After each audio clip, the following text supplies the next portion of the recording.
Disclaimer: this video contains historical material presented solely for educational and documentary purposes. The speech featured here reflects the views and language of its time, which may be disturbing, offensive, or controversial. ReSpoken does not endorse, support, or promote any ideology, belief, or political agenda expressed in this recording. The intent is to preserve historical context and promote reflection, learning, and awareness. The economy of today's empire stands and falls with foreign policy security. It is better to see this in good time than too late. I therefore consider it the supreme task of the National Socialist leadership to everything humanly possible to strengthen our military strength. I build on the insight of the German people and especially on his memory. We have no right to suppose that if Germany ever succumbed to another seizure in the future, its fate would take on a different shape. On the contrary, it is in part even the same men who once threw into the world the Great War fire and that to endeavor today, as driving forces or as driven agents in the service of international sedition, to increase enmity so as to prepare a new fight. And above all you, especially my deputies, men of the Reichstag, do not forget one thing in certain democracies. It seems that one of the special prerogatives of political democratic life is the artificially breeding of hatred of the so-called totalitarian states, that is to raise public opinion against peoples, that displace others through a flood of partly disfiguring, partly even fictitious reports did not harm people and did not want to harm them, who were at most themselves deprived of grave injustice for decades. If we defend ourselves against such war apostles as Mr. Duff Cooper, Mr. Eden Churchill, or Mr. Ikes at Sava, then this is considered an interference in the sacred rights of democracies. In the opinion of these gentlemen, they have the right to attack other peoples and their leaders, but no one has the right to resist it. I do not need to assure them that as long as the German Reich is a sovereign state, the state leadership will not allow an English or American politician to forbid them to respond to such attacks. But the fact that we remain a sovereign state will be ensured in the future by the weapons we are forging, and we will ensure that through the number of our friends. In itself, one could dismiss the assertion that Germany intends to attack America with a single laugh, and one would like to ignore the continuous propaganda campaign of certain British war apostles. But we must not neglect the following one. These democracies are states whose political construction makes it possible that just a few months later these worst warmongers can hold in their hands the leadership of the government. 2.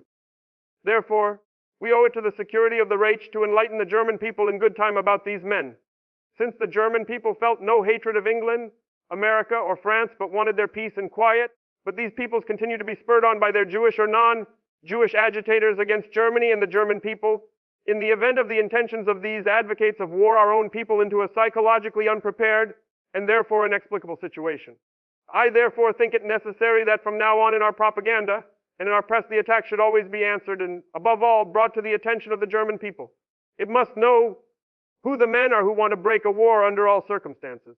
I am of the conviction that the calculation of these elements is a false one, for when the National Socialist propaganda first passes to the answer, we will be as successful as we in the inner Germany, even by the compelling force of our propaganda thrown the Jewish enemy of the world to the ground to have.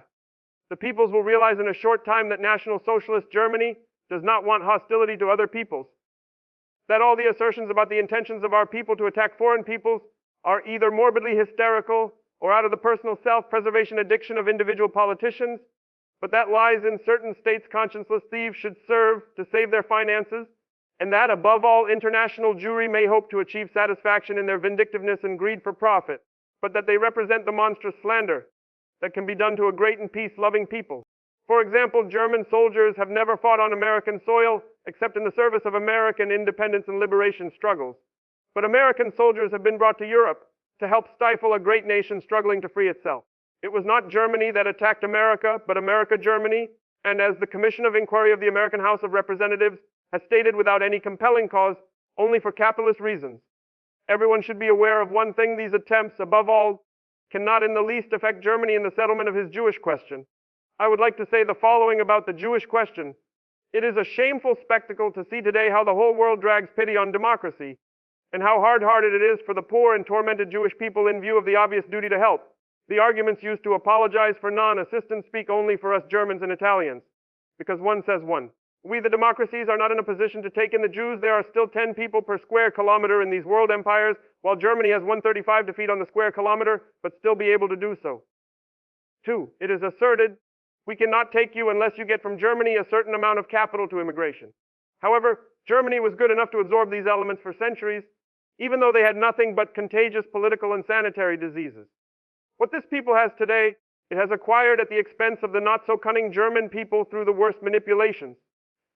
Today we only make up for what has caused this people themselves.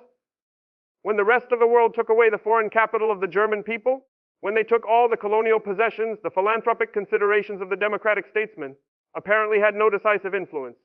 Today I can only assure these gentlemen that, thanks to the brutal education that the democracies have bestowed upon us for 15 years, we are completely hardened to all sentimental tendencies. We have seen that after more than 800,000 children died of hunger and food shortages at the end of the war.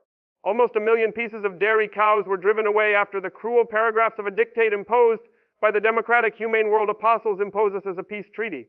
We have seen that 1 year after the end of the war, more than 1 million German prisoners of war were detained without any reason in captivity.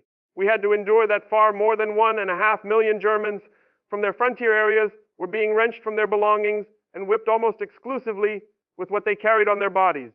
We have endured the loss of millions of our fellow citizens without hearing them or giving them even the slightest chance of further preserving their lives.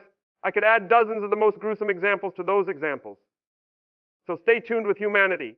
The German people do not want their interests to be determined and governed by a foreign people. France to the French, England to the English, America to the Americans, and Germany to the Germans.